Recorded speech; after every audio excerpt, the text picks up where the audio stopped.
হিরণময়। প্রতিজ্ঞা ধারাবাহিকে দেখা যায় মোহনের বাড়ির অ্যাড্রেস নিয়ে মোহনের বাড়ির দিকে যেতে থাকে ছুটি এবং অভি। অপরদিকে ওই পলাশপুর গ্রাম থেকে যেন অভি আর ছুটি ফিরে আসতে না পারে তার জন্য গুন্ডা পাঠিয়ে দেয় ওই প্রমোটার। অন্যদিকে দেখা যায় ঝুমকি বাড়ি চলে যায় আর যাওয়ার পরেই জানতে পারে হিরণময় তার জন্য সম্বন্ধ দেখছে। হিরণময় ঝুমকিকে বলে যে শোন পরিমা, অনেক হয়েছে, অভির পেছনে আর ছোটাছুটির দরকার নেই। অভি যা করেছে তারপর আমি আর কোনোদিন অভিকে জামাই হিসাবে মানতে পারবো না। আমার বিশ্বাস অভি তোকে আর ভালো রাখতেও পারবে না, তাই তুই তোর জীবনটা নতুন করে শুরু কর। আর এর জন্যই আমি কালকে পাত্রপক্ষকে আসতে বলেছি। ঝুমকি হিরণময়কে বলে কিন্তু বাবা। হিরণময় ঝুমকিকে বলে না পরি, আর কোনো কথাই আমি শুনবো না। এই বলে হিরণময় নিজের ঘরে চলে যায়। ঝুমকি খুব খেপে যায়, মনে মনে ভাবে না আমি কিছুতেই এখন এসব বিয়েটির মধ্যে ঢুকবো না। আমার উদ্দেশ্য তো ওই রায় পরিবারের সম্পত্তি দখল করা। ছুটি অভি সবকিছু দখল করে নেবে, ওই রায়বাড়ির রানী হবে। না কিছুতেই না, এই সবটাই তো আমি হব। কিন্তু এই সম্বন্ধটা এটা আমি কি করে নাকচ করব? আচ্ছা একটা কাজ করি, রুমা ম্যাডামকে ফোন করি। এই বলেই ঝুমকি রুমাকে ফোন করে আর ফোন করে আড়ালে গিয়ে বলতে থাকে, রুমা ম্যাডাম, এই বুড়োটা এই হিরণময় এ তো আমার জন্য সম্বন্ধ দেখছে, কালকে পাত্রপক্ষ আসবে, জোর করে আমাকে বিয়েই দিয়ে দেবে, এবার কি হবে? রুমা শুনে চমকে যায়, ঝুমকিকে বলে কি বলছে কি এসব? এ তো আর এক ঝামেলা হলো। ঝুমকি রুমাকে বলে, রুমা ম্যাডাম কিছু একটা করুন, একটা বুদ্ধি দিন, নয়তো আমি কি করব, ফেসে যাবো তো।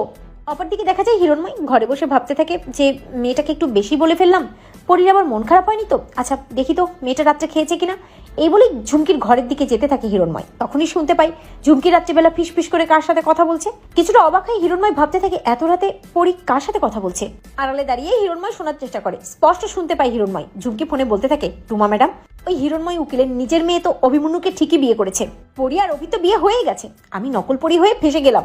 এখন আমাকে অন্য কারো হাতে তুলে দেবে, আমি তো সবকিছুই হারিয়ে ফেলবো, আর আমাদের প্ল্যানও সাকসেসফুল হবে না। আমাদেরকে কিছু একটা করতেই হবে। ফোনের ওপাশ থেকে রুমা ঝুমকিকে বলে, চিন্তা করো না, কাল সকালবেলা পলাশপুর গ্রাম থেকে ওরা এমনি ফিরতে পারবে না, আর তারপর কেউই তোমার বিয়ে নিয়ে পড়ে থাকবে না। ওই ছুটি আর অভি যাতে ফিরে আসতে না পারে তার ব্যবস্থা আমি করে ফেলেছি। আমার দাদা ওখানে গুন্ডা পাঠিয়ে দিয়েছে, এবার আসল পরী মরবে, নকল পরী হয়ে তুমি রাজত্ব করতে পারবে।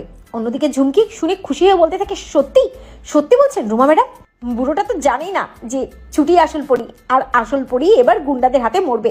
পলাশপুর গ্রামে গিয়ে এবার ওই ছুটি নিজের পায়ে নিজেই কুড়োলটা মারলো। কথাটা শুনে হিরণময় চমকে যায়, অবাক হয়ে বলে, কি বললো? ছুটি আমার পরী পলাশপুর গ্রামে গেছে? আমি এসবের মানে কিছুই বুঝতে পারছি না। কিন্তু গুন্ডারা তো ক্ষতি করে দেবে ওদের। না আমাকে এক্ষুনি পলাশপুর গ্রামে যেতে হবে। এই বলে হিরণময় বেরিয়ে পড়ে পলাশপুর গ্রামে যাওয়ার জন্য। অপরদিকে দেখা যায় ছুটি এবং অভি মোহনের বাড়িতে চলে যায়। মোহনকে ডাকতে থাকে কিন্তু কোথাও মোহনকে পায় না। ঠিক তখনই কিছু গুন্ডা অভি আর ছুটিকে ঘিরে ফেলে। অপরদিকে হিরণময়ও পলাশপুর গ্রামে পৌঁছে যায়। তো বন্ধুরা, তোমরা এটা চাও তো যে এভাবেই যেন ছুটি যে আসল পরী তা জানতে পেরেই পলাশপুরে ছুটে যায় হিরণময়? কমেন্ট করে জানাতে ভুলো না।